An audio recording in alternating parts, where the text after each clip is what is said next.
Toby, welcome to the show. Thank you. Thanks for having me. North Star is something that a lot of people, they go their whole life trying to get clear on, but it seems like you got yours or understood yours very early on. A mission to bring fun and joy to people through entertainment. I mean, it sounds like you're going to have an epic life doing that in itself, but where did that come from? It came from being a children's entertainer from such a young age, and you see the joy and the fun at every kid's party, even like doing a magic trick to a 5-year-old, and they just think it's like the most amazing thing. They remember it.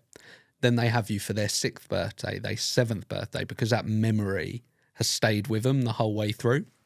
So skipping many, many years, when we started our business, like our whole vision is creating memories through celebrations, because people do talk. If you go to a really good party or a festival, you remember that moment for the rest of your life, or you have that moment at a festival with your friends, you're all hugging, there's a certain song on, again, you remember that memory for the rest of your life. So when we created our brands, we really wanted to have a service, have an experience for the customer where they do remember that. And our main business, Silent Disco, like I go to Silent Discos 10 years on, and I still see people's faces where like they're oblivious. Anyone else is in the room and they're like in their own little world. And again, I see people, I was on holiday and they were like, there was a silent disco, we ended up getting talking, and they were like, yeah, we went to one at Butlins. I'll always remember that. It was a hen. That memory tends to stay with people. And I think Silent Disco being one, but our other brands as well, people just remember those memories and put a smile on people's face. And I think that's really key for certainly our businesses and our vision for our team to, you know, inform the customer and just give them that experience, start to finish, is so important. Yeah, it's interesting about the memories, and obviously celebration's been a big part. We're going to go into the various different types of celebrations that you have, but 15 years old as a children's entertainer, I know that did you start before that, or was that about I was doing it before. I mean, my brother was a children's entertainer before me. He worked for the same agency. And then sort of, you know, you do it as a 30. I had decks at 13, and you're practicing in your bedroom, or you go and do your cousin's party, and you've got a little table with some decks. And I've actually got my first ever decks in my office at home, and they're like this Argos antique. I think at the time they were 200 quid. They're probably worth about £5 now, but it gives me that memory as well of like, that's what I started with. But I was doing kids' parties really properly from about 15. So I had a man in a van. I wasn't your ordinary like school kid. I would have a man in a van pick me up from school at 3 o'clock, and I'd go to a kids' party. Right, okay. And then I'd learned to drive really quickly, because I had a man in a van for like 2-3 years who would just take me party to party to party. Yeah, you had your chauffeur at 15 years old. Well, it wasn't as glamorous as that. Yeah. But yeah, that's how I really started off. So I remember being a kid and going round. So I'm the oldest of 4 in my direct family, but my cousins are all older, right? So we're like the youngest family of all of the aunts and uncles or cousins or whatever. And I remember at Christmas and stuff, I would want to go and perform, right? So I'd be, I don't know, 7, and I'd be singing, or I would be trying to do magic. I'd get bought one of those really budget magic sets for 8-year-olds where you're like lifting up the pots with the ball underneath it or whatever else. And there was this desire to want to perform and showcase, do whatever to the family. Where did that come from for you in terms of actually wanting to entertain? And I know obviously there was like magic as well as music and bringing all that together. I think it full circles back round, which is the memory and that look on someone's face. Like when you did magic, for you to perform that trick and they don't know how you've done it, the expression, the look on their face is something that you enjoyed, you got a bit of a hit out of, and you wanted to do it again. Yeah. But even now, like if I go to a TGI Fridays, and they do all the modelling balloons in a TJ. I'm like, give us a couple of balloons, please. You know, and they're blowing it up with pumps. And again, not training, but I will blow up a balloon with my mouth, not a pump. Yeah. And you should see like the staff in TGI Fridays are like, how are you blowing that up with your mouth and not a pump? And yeah, I'll make some like crazy balloon. So there's always, I think it's just in your DNA, you know, that you'll perform or you'll be outgoing. And, you know, I don't mind making a fool of myself, being silly. And I think that's what it comes down to. But I think it's in your DNA. You either enjoy it or you don't enjoy, you know, being front row on a stage. Yeah, being willing to be criticised, mess up, have all of those things that happen, all the issues that come with it. But I also know from a very young age, I mean, I know you mentioned you'd leave school and you'd have your man in a van come and pick you up and take you to, I don't know, the neighbours or whatever. But also you were doing stuff for the likes of Google and Virgin pretty early on, is that right? Yeah, so the children's entertainment was probably 4 or 5 years of my life, and it's really good money being a children's entertainer, especially at 15, 16. You know, you get 150, 200 quid a party. If you're doing 4 of them over a weekend or 10 in a week, like you're earning some decent money. But at that age, I was like not always sensible with it. You know, your friends, you know, you're having a really good life at a young age. So I wasn't that sensible. Had some gambling issues like really early on as well, because I think that was the start of the online stuff.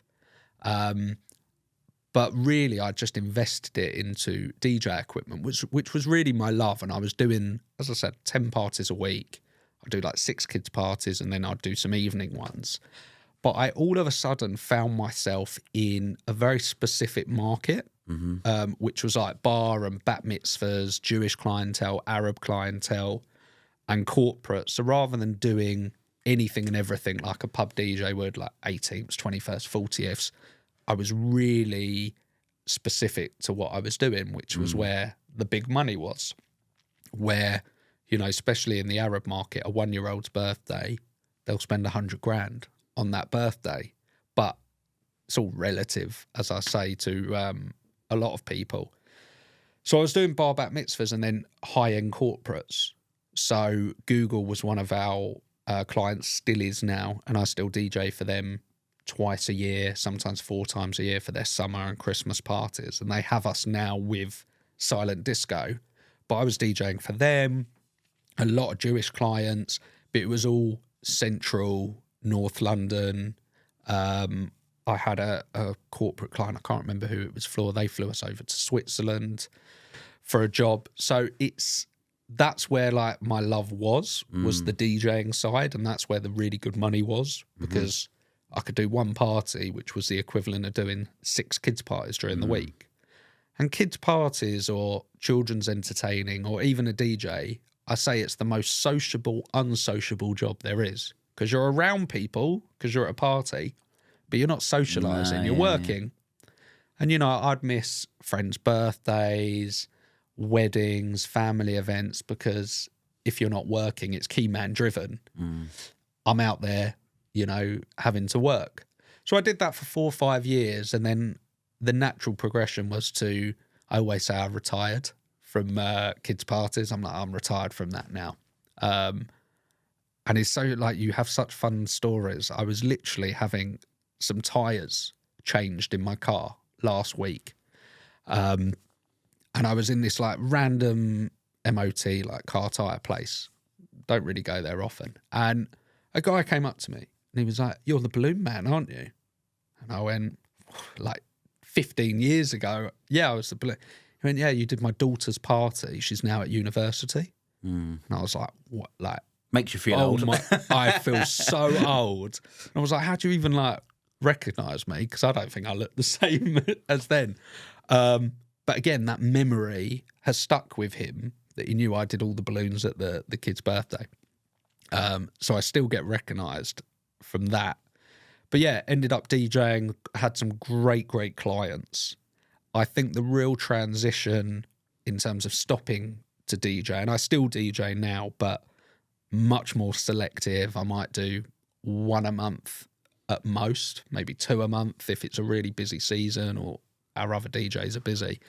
But the key moment that really changed it was I used to play five-a-side football on a Thursday, and I, cut a long story short, I broke my wrist.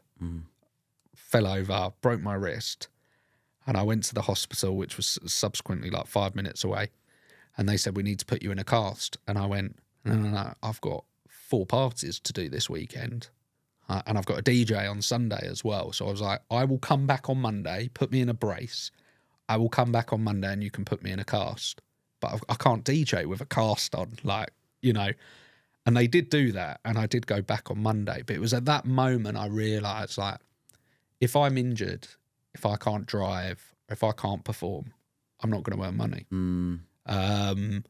And it was at that moment, like, I really needed something that would work without me in it, and something that I could scale and that sort of thing. And that's sort of where I transitioned into the later stuff. So just to take a step back for a minute, you just mentioned there, if you couldn't DJ, if you couldn't perform, you couldn't make money. What would you, and I know you mentioned about gambling, which we might touch on in a second, but what would you say your relationship was with money? I think it gives you, it doesn't make you happy, because as I said, I was not lonely. Like, being a business owner is lonely anyway. Being a children's entertainer, I think, is even lonelier, because, you know, as a business owner now, I still have my weekends to be with family and friends. Yeah, it's a 24-hour gig because you're thinking about it all the time. But children's entertainment, you know, I was genuinely on the road from 8 a.m. Saturday morning until 2 a.m. Monday morning when I got home. So it's pretty lonely. It doesn't make you happy, but it gives me opportunity to do other things. And I saved up a lot. I had a couple of friends who were already successful and buying property, and everyone that I'd seen that was successful around me had property. So that was in my mind, right, save. You need to buy a property. And I've been sort of trained that into my head, that buy a property, it will go up in value. So I had fun with it, but I was also quite disciplined to save. Yeah, I bought some boys' toys. You want to enjoy it. It gives you opportunity. But those boys' toys don't necessarily make you happy. Well, they might make you happy for the short term, but long-term happiness doesn't come from money.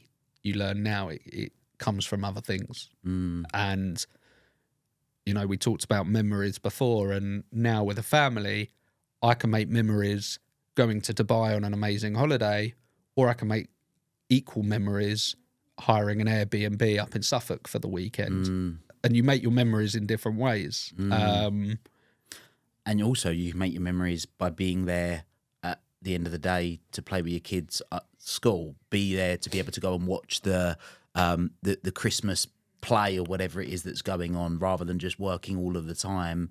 And getting caught in when then syndrome. What age would you say that you realised, I know you said obviously breaking your arm was one of those moments like, oh, hold on a minute, I'm doing a lot here.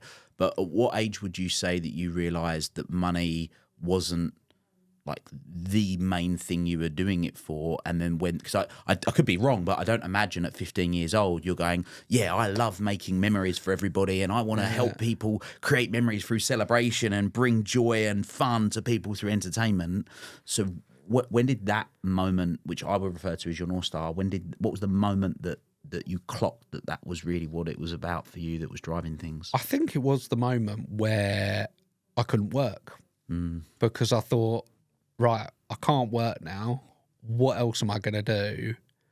What makes me happy? It's still entertaining people, but something that I don't have to be there at every event to do it.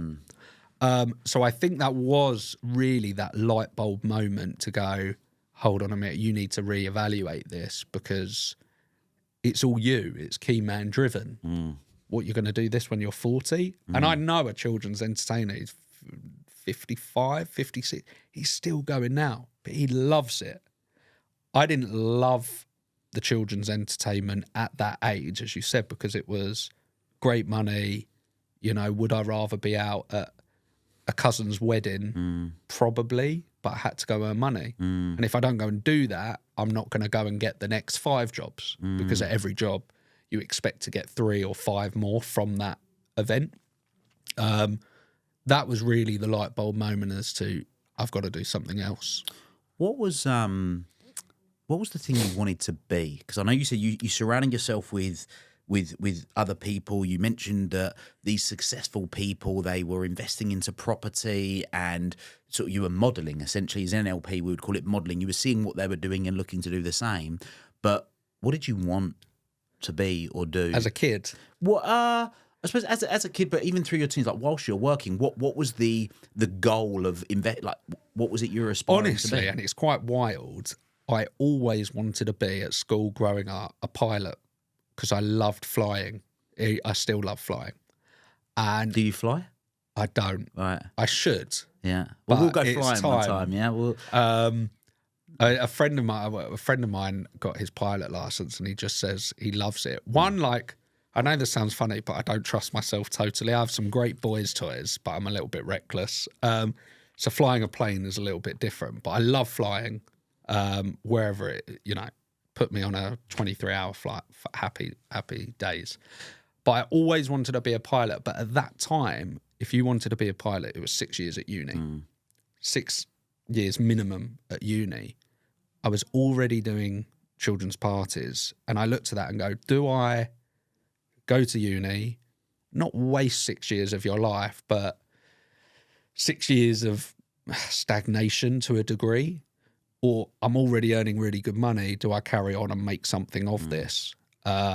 Obviously, now I've probably got the opportunity where I can fund getting a pilot's license, and I've done like little bits, and I've had a few lessons, but not on a serious level with the aim of getting the pilot's license. And like, I've got children, it just nerves me a little bit now. But I love, the air, flying, put me up skydiving, throw me out of an aeroplane any day, more than happy. Like, bit of an adrenaline junkie to that degree. But that's what I wanted to be. And it was really that decision, and I made that decision. Do I go for 6 years at uni, or do I continue making really good money and invest it? And by the time I'm 30, I'll either be a pilot on X amount of money. All right, let's say you go Virgin, you know what the rough wages are. Isn't there? Yeah. Yeah. But by the time I'm 30, or where else could I be in 30? And I chose probably the harder option of running a business. But that's really what I wanted to be. Yeah. So being a pilot, and then and then it was a case of, obviously, had the situation where your aunt realised there must be another way. What else could I do? And then, I mean, if we fast forward on now, you've run over 5,500 events globally. That's a year. A year? You're running them a year? That's a year. Wow, I didn't realise we do that. about Okay, 5.5 cool. So, a year. yeah, I mean, times that by 10 over the last 10 years. So you run 5,500 events a year. You talk about memories, right? So a friend of mine, he used to own a music festival called Brownstock. And my first ever experience of a silent disco was at Brownstock. And for everyone that's listening to this that maybe doesn't know what a silent disco is, they haven't experienced a silent disco, what is it? It's a party with headphones. Yep. Where no one else can hear what you're listening to. And the pleasure, the best thing about silent disco is there's something for everyone. When you go to a party, you've all got to listen to the same DJ when he's playing ABBA. Like, I don't want to hear that. But you've all got to listen to this egotistical, sometimes DJ who wants to play what they want to play. Silent disco gives people choice, and people love choice in this world. If we're given a choice, amazing. Whatever that is, everyone loves a choice. And headphones give people a choice. There's 3 channels of music on the headphone, and people can choose. Do I want to listen to drum and bass? Do I want to listen to cheese? Or do I want to listen to 80s? And they can choose what they want to listen to on the headphone. I've distinguished 80s and cheese as separate things, but normally I say house, R&B and something else. It just this is the variety of it. You see, I'm selling it. So it gives people choice. Yeah. And I think that's the best thing about it. It also is a solution for a lot of events where there's noise at home, like the normal council limit is 11 p.m. You can go on until 3 a.m. Noise limits at venues, licenses, silent disco is the answer. It's the solution to all of that. Was I've got a question on that, but I want to ask, where did the idea come from? Like you've gone, we know about the arms situation, thinking about, well, what else can I do? How can I run a business? How can I not be out all hours of the night and whatnot? So what was the actual origin of silent disco? I loved it as much as our customers do. I was in America. Yeah. And I was at sort of this festival / it wasn't really a festival, party, and they had a silent disco there. And it was the first time I'd ever seen it. And I'm standing there fairly intoxicated, like leaning on a barrier, and I'm just watching people like literally like oblivious that anyone else is even there with them, singing their hearts out. And I just thought, one, they were like really cheap Chinese plasticky headphones. And I was like, again, the market I'm in is corporate, it's high end. If I can create a headphone that's really premium, that I did sound technology studying, so I knew the insides I would want to tweak and customize to make it the best sound and quality. And from the outside, they look like any other headphone, but it's the inside that makes the difference. And if I could bring that into the market I was in, I thought I could do something with it. So literally, I went to China, had some prototypes come over, tweaked a lot of the speakers, the drivers. I won't get too technical and boring for you. But all the events that I had lined up for the next 6 months, I sold them silent disco. And I hadn't even made an order yet. But I just, and we do that with all of our businesses now, test the market before you've even bought the product. So I knew it would take 3-4 months to get them with all the shipping. I think the first one came by air anyway. And I'd literally sold it into all these bar bat mitzvahs or parties or corporates. So I tested the market. So I bought 200 headphones. I didn't quite expect, being honest, I didn't quite expect it to go like on the trajectory as quick as it did. But it's that word of mouth. And I should have known that, because I know if I did a kids party, I would get another 3 kids parties from it. If I then do those 3, I'll get another 9, 3 from each. And it's that compound effect, snowball effect. And that's really what happened with silent disco. But because it wasn't really in the UK and it was so new, and we placed ourselves quite premium, it snowballed really quickly. I mean, my parents thought I was bonkers buying 200 headphones, because they saw like the weird equipment and crazy magic and bits that I had. But like buying 200 headphones, they were really skeptical about it. Did that influence you? Did their opinions ever stop you doing something you really wanted to do? No, I like proving people wrong. Right. That's just a part of, if someone says that can't be done, I will challenge that to make it possible. And I always say, like, some entrepreneurs, it's making the impossible possible, and that's a mindset thing.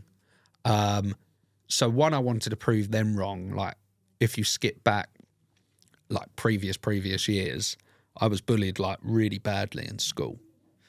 Without going into detail, like it was bad. I had my other wrist broken because I was bundled on. So I've had both wrists, but that was like really young age and some really nasty stuff. And there's a part of me in the mindset of proving them wrong as well. And I think that's where it stemmed from. Like, I'm going to prove these bullies wrong and make sure I'm like uber successful, or do my best to be as successful as possible, whatever that looks like. And then, with my parents, again, I think it came in again, like, of, surely put your money into property or something. No, I'm going to buy 200 headphones and see what happens.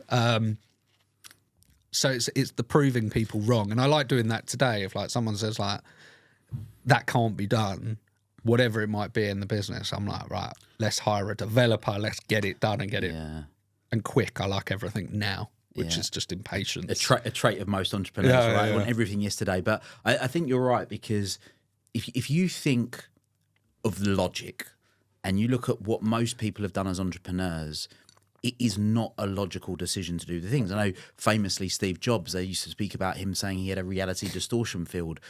Elon Musk, some of the things that he gets people to do because he just believes, whether he actually believes it can be done or not, but he's willing to try. And that's the difference, I think, is that people are willing to give it a go and they're willing to do those things. Interestingly, you said that for you it was about proving the bullies wrong and sort of maybe making something of yourself to sort of it not be them. I speak with a lot of people that have that driver, so they're moving away from pain. So we think about 3 drivers: move away from pain, move towards pleasure, or operate from inspiration. At what point in your life, because before I ask the question, I see a lot of people that they can go 20 years trying to prove the bullies from school wrong, and then one day they realise, well, the bullies probably don't even remember that they were the bully, right? So, but these people have been driven all these years. At what point for you was it no longer about proving the bullies wrong, and I call it the fuel source switched from just trying to avoid pain to then actually being something that you're moving towards? I think not many 15, 16-year-olds had a man with a van doing kids' parties. And I again, it's that full circle that proving them wrong to me was one, like, I'm earning decent money, much more than you are at 16. Yeah, I'm grafting for it, but I'm earning more. And seeing people's faces, we go back to that first, part of the pod where we talked about the magic, and seeing their faces and the happiness and the joy and the surprise. I think you look and go, if I can, be able to do that to someone's life and make their day, then it's worth it. And I think that is the moment where you go, yeah, I'm doing it. Yeah. And even like through that time, like I wanted to earn, I wanted to put it into property, as I said. And there was a local restaurant in Southend, quite well known, and like any night's free during the week. So I was a workaholic, like 7 days a week. Any day is free. I'd go there in the evening and I'd do magic round the tables in the restaurant.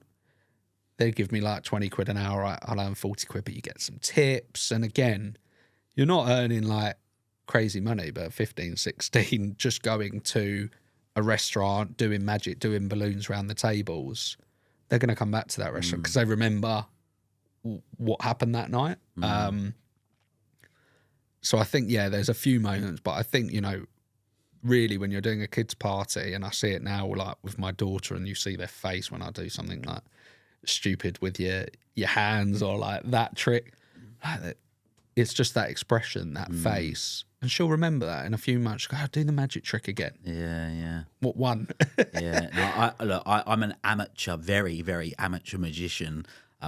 Every time I go on holiday, I always have a pack of cards with me. And it annoyed me because I was going to bring some today and I forgot to get them out. But I think there is the magic of what you can create. And it's seeing people's faces. I say the magic. I mean, it's the moment that you create for someone. My niece is 6, 7, mate, 6, I think, and my nephew's just turned 5. And at Christmas, I got bought this magic. Every year, I get a magic set, and I've bought the ones where I've gone through walking through Vegas in one of the shopping malls, and they've got like the really, really good sets that you end up getting roped in. Well, I get roped into buying, right through to the real basic starter sets. And my issue is I never practice enough. One of my clients, he actually went on to go and win Britain's Got Talent as a magician. So every time we used to sit down, he'd teach me a magic trick, which was always really cool fun.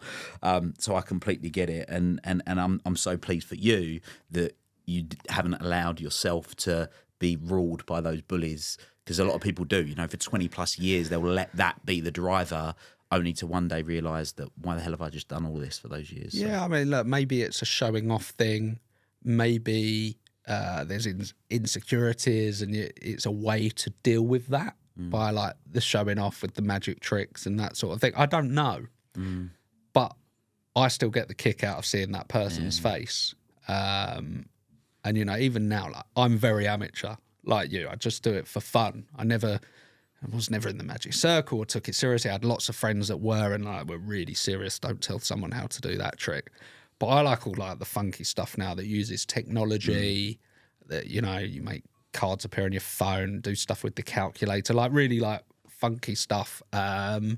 Just as a bit of fun, as a hobby, just to bit of showing off and like lighten up that meal where you're with your mates. It definitely can light up a meal. Yeah. Just going back to one thing before we go, we build on the business, because obviously you've now built out an empire essentially. You know, it's building, it's growing. You're doing some phenomenal things. You mentioned that 200 headset risk that you took, and you mentioned sort of in your earlier years there was a bit around gambling. Now, one of my uncles, he's now 30 years. I don't know if you use the term clean in GA or not, but it's 30 years of not gambled, and had gone down that route. And I've never shared this with anybody actually, but in 2018, I went to him because I'd had a particular business fail and I was in a real challenging situation, and I went to him because I actually thought I had a gambling addiction. But I didn't think it was a gambling addiction in the sense of I'm going to Ladbrokes and I'm putting money on the horses or I'm playing roulette. I genuinely thought I had a gambling addiction with business. Is that I would make gambles, quote unquote, on marketing or opportunities or things that I thought were going to work. And he basically said, "No, Will, you haven't. You've had a bit of a bad run in business, right? A few things haven't quite worked out." But I genuinely thought that might have been the case. How do you, I suppose, manage the difference, or how do you view the difference between what is a gambling addiction so that it's detrimental and something that you don't want to fall down a trap of versus taking a business risk? I think business, it has to be calculated. Like I knew going in to buying those 200 headphones, what it was going to cost me and what I'm prepared to lose by doing that. You got to be prepared to lose it to do it in the first place. I think with the gambling, look, I was young, I'm earning really good money. I'd get home from work, I'd go straight to a nightclub, all right, drinks, bottles are going, and then I'd end up in the casino at 4 a.m. until 7 a.m. And then I'd go to college the next day and do it all again. And it was at that point where, like, you don't really know what you're losing, because I think now I have a much better understanding for value of money. And that's why I would hate cash to go, because actually having, you know, 5 £20 notes in your wallets, you know the value of giving each one of them out, where tapping a card is so bloody easy to do. And all of a sudden you've got Klarnas and you've got pay in threes. Like, that's, I think, why so many people are in debt now. But at a casino, it's like you're chasing. Like, if a business decision fails, okay, we evaluate the results, we evaluate the data, and we go again with another calculated risk, and we do the calculations based on that experience. With a casino, you're and it was casinos, you're chasing your loss. So you've taken out 100 quid from the cash point, you've lost it. All right, let me take out another 100. I'll earn that 100 back, right? And you're in a pickle. And it was literally only at the end of, and I was like, again, young, 18, 19 at that point. And it was my accountant at the end of the year. And he went, there's all these ATM withdrawals. And they knew the ATM withdrawal because it was one of them that would charge you like the quid to take it out. And they had the quid on. So it was, instead of 50, it was 51 quid. And there's loads of ATM transactions here over the year. What are they? I went, they're in the casino, you know, having fun. I'm young. And he went, do you want to know what it equates to? How much you've taken out? And it was only once he told me that figure, I didn't step back into a casino again. Right, okay. Like nowadays, probably not a lot of money, but as a 80-year-old kid who's done 8 grand in withdrawals at a casino, and gamblers will only tell you when they win. They won't tell you when they lose. So you could come home and go, oh yeah, I won 300 quid tonight. But what did you lose last week? Yeah. It wasn't that I was in every night or doing large amounts of money, but if I went in there every Friday after the nightclub, it was like the usual routine. Go to the club, 4 a.m. it finishes, go to the casino for a couple of hours. But that accumulates over 52 weeks, you know, taking out 50 quid each week. So it was a lot of money. And I was like, oh, crap, that's a lot of money. And literally, I didn't go back into a casino again. I'm going to Vegas in a few weeks. So it could all unravel. But I'm like, you know, family, house. Like, it's a completely different mindset. And I'd actually been to Vegas a few years ago, and I took $200. Once it's gone, it's gone. It's a bit of fun. Like, it's fun now. That's your spend. So you've allocated. And You're I'm not prepared, chasing the loss. I'm prepared to lose it. If I lose it, I'm prepared to lose 200 quid. Yeah. Some people go to Vegas with $2,000, but they got to be prepared to lose it.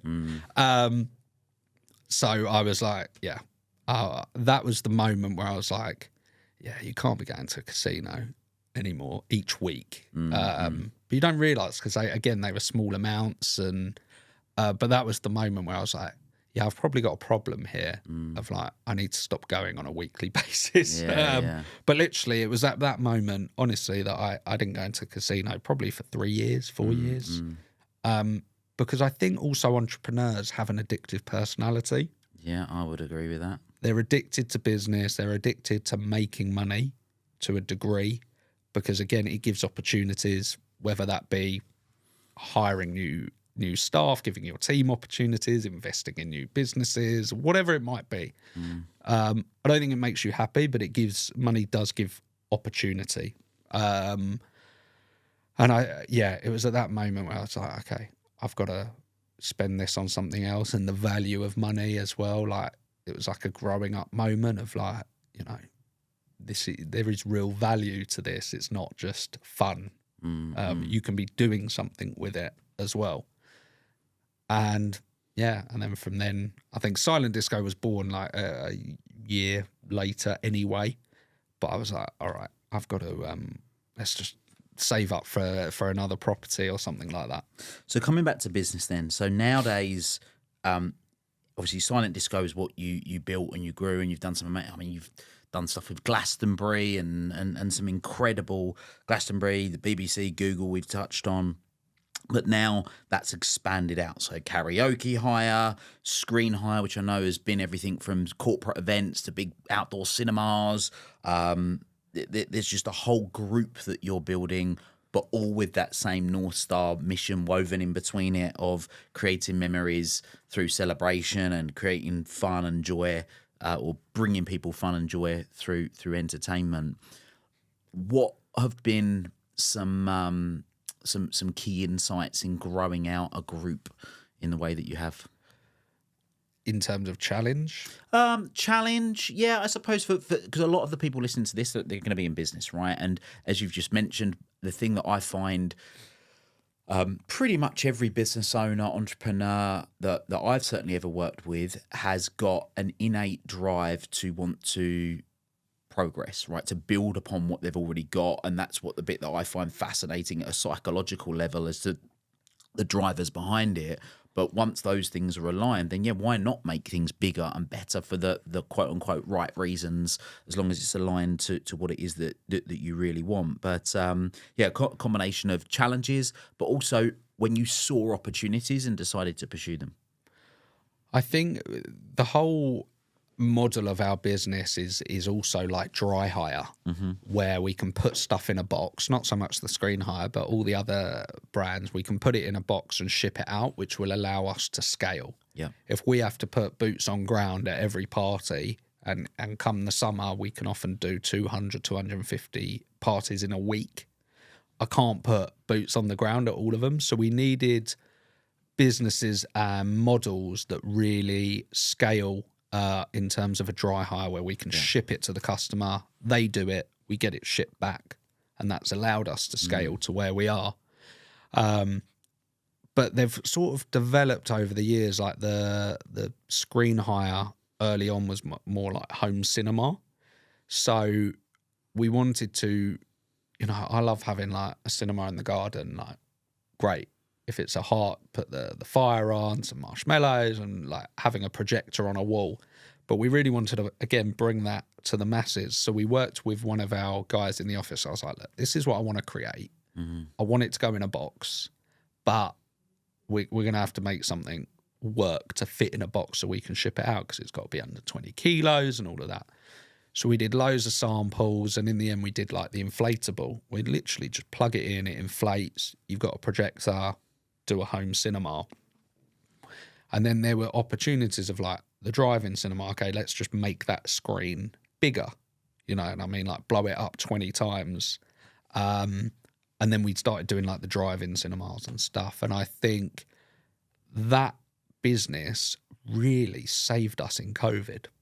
Just that business, because silent disco, all right, you can have 6 headphones at home. And I hate mentioning COVID now, but cinema was like really saved us, because that's all you could do is drive in cinemas. You had to be in your car, don't open the window, don't breathe, don't look at anyone, but you can watch a movie. And I do think if we didn't have that business, we would have struggled, because, you know, we're servicing a lot of mortgages through the business, and it would have been a struggle that time. But cinema kept us going. And then I think it's just seeing opportunities of like karaoke was becoming really, really popular with the K-Star acts, and you've seen these karaoke booths popping up over London over time. And again, we wanted something in a box that we could do en masse to allow us to scale up. And I think it's just, I'm always looking for new opportunities that sort of fit into that model to a degree in the entertainment space. And that's really difficult because, like, you know, I'd love to acquire new businesses. We looked at, what did we look at a few years ago? We looked at like a laser tag company. And like they ship it out and ship it back, but the numbers just like didn't add up. But that model of shipping it to the customer, like, great model. But in the end, that one wasn't for us. So we're looking for those sort of businesses all the time. But it's a challenge.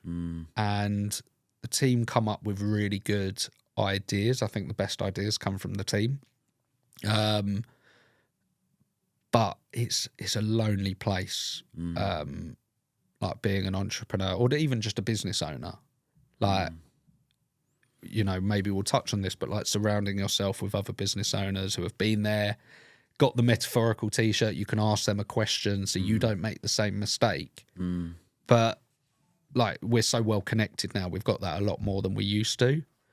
But before, it's just like, you got to figure it out. If you make a mistake, you know, like you touched on, and you've made a bad business decision, you've got to bounce back. And as I said, I think it's in our DNA. Like, we're not normal people. Yeah, there's a focus on optimism, isn't there? You know, I don't think you can be a super pessimistic business owner, entrepreneur, and see things through necessarily. Just one thing I want to touch on quickly. So a mentor of mine, a guy called Joe Polish, talks about the 4 M's in business: model, management, margin, and marketing. And it sounds like you have got clear on your model is like dry hire, as you put it. That's a key component. You don't want to have 200 people turning up to meet to parties and doing this stuff. I imagine, obviously, one of the benefits of that is you get increased margin, and there's other things that can go on, but that's enabled things to fit in your world. So you've carved your own lane, haven't you, in terms of what you want to do and where you want to go there. You just said then about being in business, surrounding yourself with like-minded people. Jim Rohn famously said, you're the average of the 5 people you spend the most time with. So what's your tips for people that are listening to this that are already in business and they're established and they're growing, right down to people that are considering starting a business and wanting to do something in relation to being around like-minded people? I think, firstly, like, if you've got an idea and you're dithering, I think you got to go and do it. You take a calculated risk, a bit like gambling. You got to know what you got to put in and what you're prepared to lose if it doesn't work. But I think once you've put your own money on the line, and I think that's important, like, people can borrow and then wind up a company, but to put your own money, you're invested and you really make things happen. But that saying about the average of the 5 people, I literally have lived my life with that saying for the last 10 years since I first heard it. And I think it's so important for other business owners, is like, you don't want to be the cleverest person in the room. You want to be the least cleverest person in the room. because the knowledge and the like experience that you're going to gain from all those other people will make you a better business operator, 100%. So it's difficult to do it all the time, but I always try and be in a room with multimillionaires or very successful people, however that may look, even if they're successful in terms of a family man. Yeah.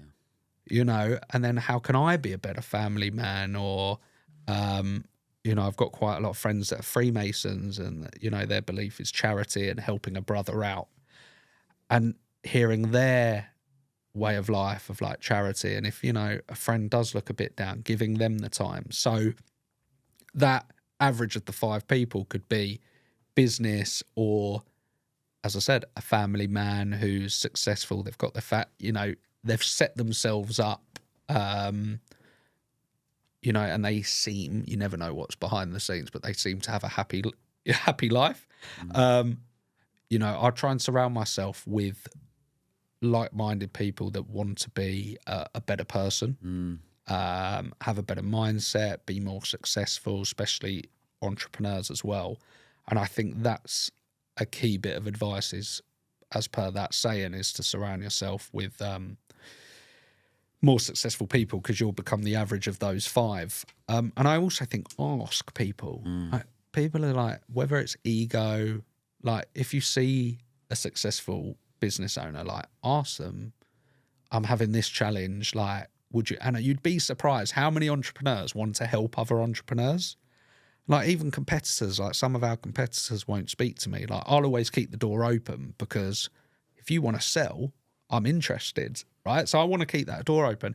And I'll go with, you know, staff or a struggle and they're very closed off. I don't want to talk about it.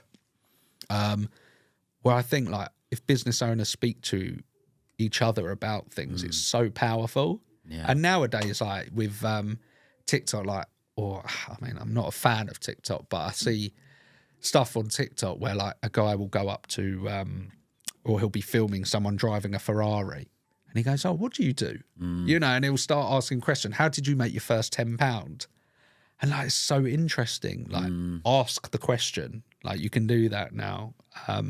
You know, if you see someone that's successful, whatever way that is, ask some questions, ask them about your challenges because you'd be so surprised how much they will give you their time and share their knowledge with you. Yeah, I couldn't agree more. I'm a big believer that champagne is a blend of different grapes. And if you can ask lots of different people, and to your point is that most people think of mentorship as business, right? I have a business mentor or a career mentor, but coming back to the point we were talking about earlier, which is modeling, you can model any aspect of someone's life. If someone's got really good health and fitness, then find out what they do. If you've got find out someone's got really good work-life balance, find out what it is that they do. If someone's made a lot of money, find out what they do. And importantly, find out what they don't do. That's also the key. I mean, I've been obsessed for 25 years now of what's the difference that makes the difference? What is it that, how can you have 2 people that hear the same thing, have the same experiences, but have completely different outcomes? And I believe it's the 6 inches that go on in between here. It's the mindset of why people do what they do. And so much of that comes down to knowledge, what you know, what you don't know. And also as well, I think in today's day and age, learning from others, it's easier than it's ever been. I talk about the distinction between direct and indirect mentors. So a direct mentor is you go and knock on someone's door, take them out for a coffee, you go and pay to learn from their seminar or whatever. But then indirect mentors, books, podcasts, YouTube video. There's so many ways that you can gain and glean information. It's easier than it's ever been to be able to do that. So important. I mean, podcasts have been super helpful for me. The one challenge that I've given myself last year, but even more so this year, is to read more. I mean, I don't enjoy reading. Like, I genuinely don't enjoy sitting there reading a book on holiday. But now with the audiobooks, I'm challenging myself this year to, and I've read a lot of entrepreneurial books, but I don't enjoy it. But I'm in the car a lot. I travel a lot. So now with audiobooks, and like every book that comes out, it comes out as an audiobook as well, that I'm challenging myself this year to read or listen to a lot more books, because I think it's really powerful knowledge. Yeah. But as I said, I struggle to like actually take in the information. I feel like I'm just reading words. Where if I'm listening to it, I'm much more of a visual and audio learner. So a lot of the podcasts that I will listen to, I actually will watch them on YouTube as well, if they're on YouTube, because like the expressions and hand movements, I think like, I don't know, there's something about it. But also a lot of audiobooks that I need to listen to more. And I think you can never stop learning. There's never a point where I've cracked it, I know it all. You can always better yourself. But you're right, it's so much easier to learn now. And it's all about mindset and just put, you know, I always say putting pen to paper as well, because like a lot of people use like technology or apps or software to like have a to-do list. And I use that, but like you forget it, it's in a different tab, then you're on WhatsApp, your messages, you got to go back to that app, where literally I have, like you, a notepad on my desk, and it's like for that week, this is everything I need to do today, or today or this week. And there is something so satisfying about crossing it off. It's just the psychology of it, of like, right, I've done that and you've crossed it out, what's the next thing? So I encourage all my team, like, yes, we've got all these fancy apps and we're very cloud computer based, but like if you've got a to-do list for the week, just write it down. I'll even laminate it for you. But no, writing stuff down, I think there's something psychological about that you're committing to it on paper. And I've found that over a number of years makes me so much more productive. Every week of writing that list, this is what I need to achieve this week. And I do it every week. Well, to go into a little bit the neuroscience of that, so I have a process called Master Your Time, and one of the components of Master Your Time is something called a must-do list, like a to-do list, but different. And the difference is that we have subsections on it. So one of the sections is future tasks, another one is week ahead tasks, and another one is what we call today's top priorities. So what you're talking about there, when you're crossing that off, every time you cross off a task, you get a dopamine hit. And the thing I love about what you said about, well, I'm just doing this today, or I'm making sure this is done this week, is that there is an endless task of things that we could do at any given time. If you just have one long list of things, even if it is written down, whether it's in paper or it's on the cloud or whatever, but it's out your head, it's one long list, then you never truly feel satisfied, because you get to the end of the week and you go, well, I've still got more to do. Whereas if you say, no, these are the things by hook or by crook this week, they're getting done, then you tick something off, dopamine hit. You might pick 5 things that day that are your top priorities, you tick those off. You might have had 20 things on the list for the week. You get to the end of the week, you know, you're ticking them off Monday, Tuesday, Wednesday, Thursday, Friday. You get your dopamine hits each day, but then at the end of the week, you get this massive bonus dopamine hit because all the week stuff's done. Yeah. So it makes a huge difference. Just quickly coming back to the businesses, because I know we were talking about obviously Silent Disco and the screen hire company, which is obviously the cinemas and various different things, karaoke hire. If people are thinking, oh my God, I need this for a party or a corporate event or something, where can people go and find out about it and book it and learn more? Easy thing, search the Silent Disco Company online, at the Silent Disco Company on all the social channels. You'll see all of our contact details. And you can also check me out on LinkedIn and YouTube. We try and do a bit of like behind the scenes every week, behind the scenes of the company and of the property and different tenants, and just to try and make it a little bit interesting. And I like doing stuff on video because it holds me accountable. If I say I've got to do something on video, I end up like I'm held accountable to it because there's proof. But yeah, you can catch me on all the usual channels, or just search the Silent Disco Company. Yeah, well, we'll put the links to the show notes below here anyway. Something else that I want to go into before we look to head up is you were a young entrepreneur once upon a time. I had this very embarrassing moment some years ago, and it was one of those moments that haunted me for years. I was on a Zoom call with Richard Branson, of all people, and I regarded myself as a young entrepreneur when I was 30. I don't quite know if I was still class myself as a young entrepreneur at 30, but I remember saying, I'm this young entrepreneur. But you've got a real... You're really inspired to want to help young entrepreneurs to get out there and do their thing. what's your advice for young entrepreneurs that are looking to get going? They're maybe out making their first few quid at the moment, so that they can thrive and develop. I think, going back to what I said before, networking is really important.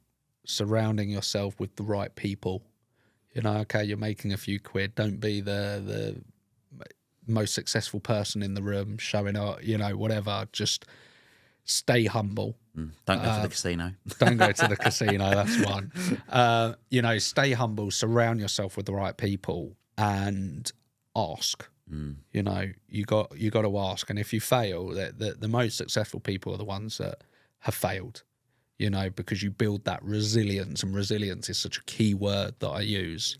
That you build up that resilience to go again, and to deal with that challenge again. And I'm a real advocate of like UK entrepreneurs. And I talked about this on another pod, but like they're not making it easy for us at all. Like, we want to employ more people. They've just made that more difficult for us. I've got a lot of friends, even my brother-in-law just moved to Dubai. Like, everyone thinks the grass is greener.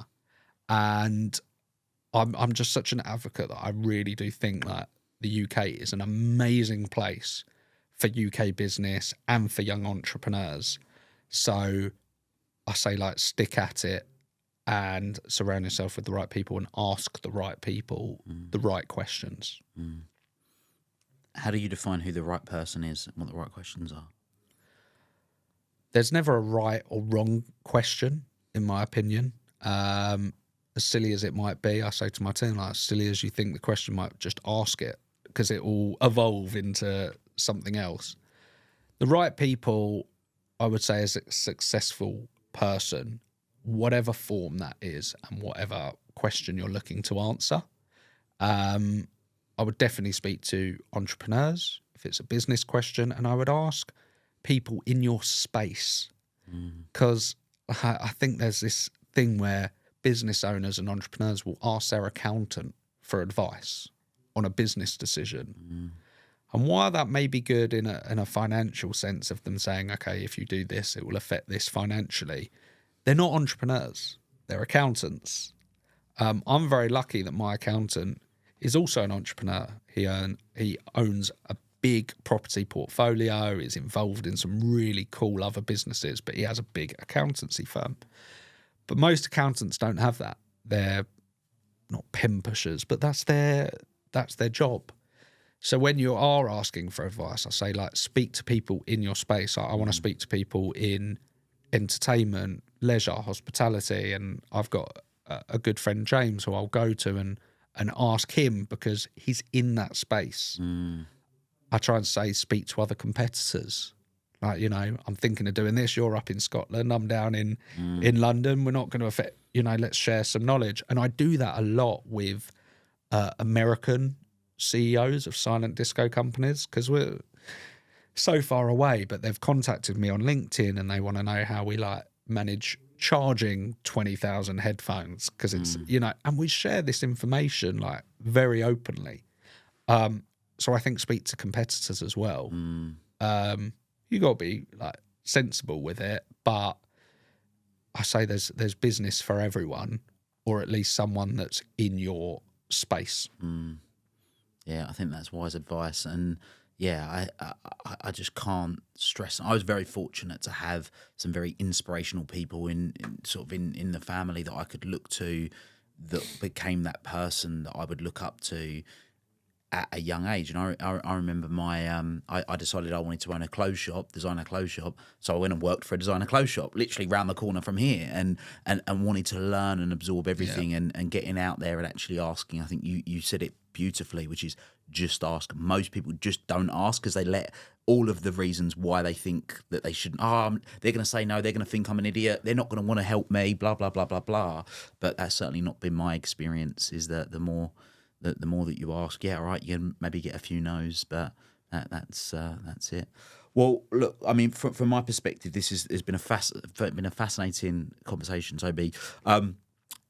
We touched on it already, but I want to just recap it. If people want to find out more about you, they want to find out more about the businesses, where's the best place for them to go? Google The Silent Disco Company, or at The Silent Disco Company on all the social channels, or Google or YouTube me, Toby Burns. It will all come up. And if anyone wants to reach out, please do on LinkedIn or online. Good stuff. We will do. I'm sure they will do. And I will make sure that we get all of those links in the show notes so that people can access them really easily. So before we go, what's one question you wish more people asked you? One question more people ask me. That's a really good question. My mind's going to go completely blank now. That's a good question. One of the things is a question that a lot of business owners ask me is, should I get a PA? And I know that's like really random, but I say, like, someone told me to get a PA as like the first member of staff. My first member of staff was actually a bookkeeper, which was equally as important. And I didn't get a PA for almost 10 years. And I think you should get a PA because it gives you so much more time back that they organise, and your entrepreneurs are like, their mind's going a million miles an hour. You've got 100 tabs in your mind and you're switching between them. I would definitely say get a PA, as it's more advice than a question. Yeah. Get an assistant because they are a godsend. Yeah, well, I think it's super, super valuable advice because if you don't have an assistant, you are one. Yeah. And I was saying this just last week, is that I just do not know how anyone that runs a business does it without having an assistant. You don't realise how much more effective you can be once you've got that support. Well, great question. I suppose I know, like you say, it was a bit of advice, but I think it's sound advice to give nonetheless. So thank you so much for being on the show. Thanks for having me. And for everyone that's been listening, until next time, live a life you love.